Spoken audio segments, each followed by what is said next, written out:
doctor. I bugged him and bugged him and bugged him until finally in July, they sent me to another doctor. They sent me to an ear, nose, and throat doctor who did a very simple hearing test and realized that my hearing was different.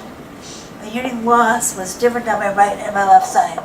And she said that when you have a differential in hearing loss, there's a very rare tumor that it could be, and we're just going to rule it out. So when I send you for an MRI, just rule this out. And this, it's pretty rare, you're not going to have it, but we'll rule it out. So on July 5th, I went in for my MRI. At 4 p.m., my MRI was scheduled for 4 p.m. So right before the MRI, they said to me, when you're done, go home. We'll call you in a few days with the results. Immediately after the MRI, so around 5 o'clock, they said, wait here, we're going to print your films and you're going to take them with you. So imagine that huge change in their attitude from before when they said, go home, we'll call you in a few days, to right after where they said, wait, we're going to give you everything to take with you. Now, it doesn't take a brain surgeon to know something's wrong, something's going on. The next morning, my ENT called me and wanted to see me right away. And I of course, are very, worried and curious. What did they find? This is an MRI of my brain on that day, from July 5th, 2006. Can you guys see the abnormality? Just in case you can't, I do point it out for you.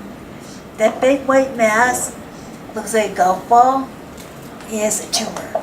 So that tumor was, you can see it's pretty big. It was about 25 millimeters by 35 millimeters. So it was a pretty good mass in my brain, and it was pressing on my cerebellum. What is the cerebellum for?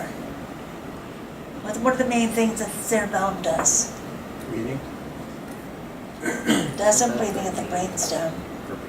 It also does a lot of balance and coordination.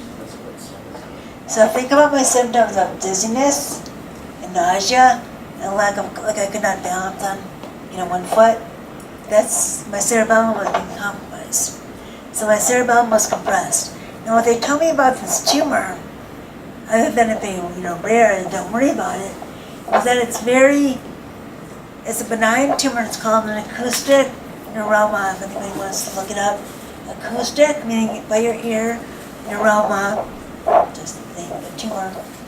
An acoustic neuroma, and it's a benign tumor. They can take it out, they can remove it surgically, and I should have no lasting effects.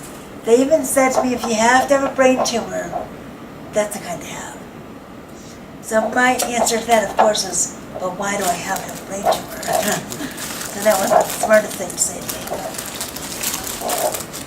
So things moved pretty quickly after that, because it was a pretty big tumor that was still growing. And more importantly, I was getting sicker. I was just getting more and more nauseous and dizzy. So what I thought is that, cool, I'll get this thing out, and then my life will go back to normal, and I can continue on the way I was. So things that they told me about this tumor and this operation was that it was going to be a 13-hour operation. Now that sounds scary, but honestly, I didn't care because I'd be sleeping. That's more for my dad to worry about because he had to be there. That it was an excellent prognosis, that I'd be in the hospital for 5 to 10 days. So, it sounded pretty, and there would be no lasting effects, that I wouldn't even need physical therapy afterwards. I was planning to be back at work. My surgery was on July 26th. As far as I was concerned, middle of August, when school starts, I'm there. I was planning to be there. Well, things didn't go as planned. My surgery was on July 26th. Instead of 5 to 10 days in the hospital, I spent about 246 days in the hospital. Various hospitals. I wasn't just at one. I was at rehab facilities and the hospital for those 2. So I did not come home until March of 2007.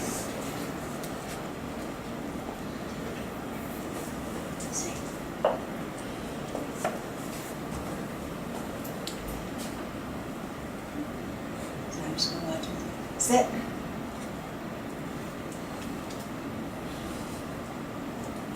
Next take his time. He's kind of like a 2-year-old. But he's almost 6, so I don't expect that behavior from him. Come and sit. Good boy.